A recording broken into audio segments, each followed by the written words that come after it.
केन्द्रापड़ा जिलापाल कार्यालय राज्य सरकार खाद्य जोगाण और खाउटी कल्याण मंत्री कृष्णचंद्र पात्र एक गुरुत्वपूर्ण समीक्षा बैठक अनुष्ठित हो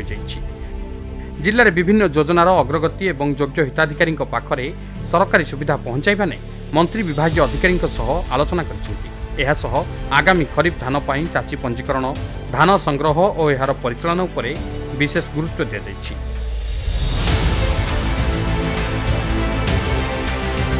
एही अवसर में मंत्री हिताधिकारी मुख्यमंत्री अन्नपूर्णा योजनार कार्ड बंटन कर समीक्षा बैठक में अतिरिक्त जिलापाल राजस्व रवींद्र कुमार मल्लिक, अतिरिक्त जिलापाल साधारण नवकृष्ण जेना, जिला जोगाण अधिकारी वेणुधर पाणिग्राही और जिला परिषद अध्यक्षा लिलिता दास समेत विभागीय कर्मकर्ता माने उपस्थित थे। राशन थिला मोर जमा 6 मास पाइला पर काटी देइथिले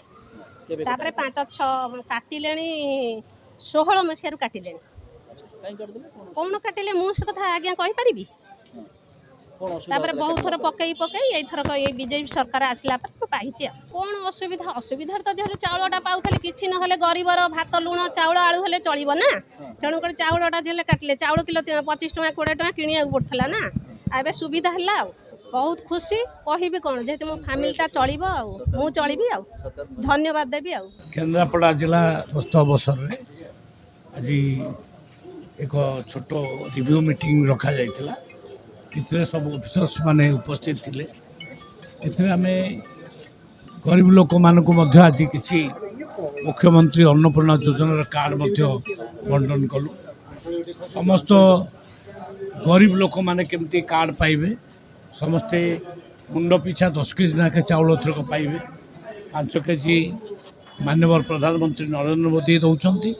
आउ 5 केजी माननीय मुख्यमंत्री मोहन चरण माझी जी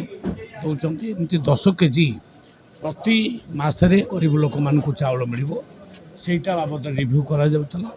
और अन्यान्य विषय मध्य जमती सारर उपलब्धता विषय मध्य आलोचना करा जाउतला एवं ए वर्ष केमिति पुणी खरीफ रे रजिस्ट्रेशन हबो गरीब लोक माने चाषी माने तांकर रजिस्ट्रेशन करिवे एवं धान बिकिबे तार कथा मध्य आलोचना होतला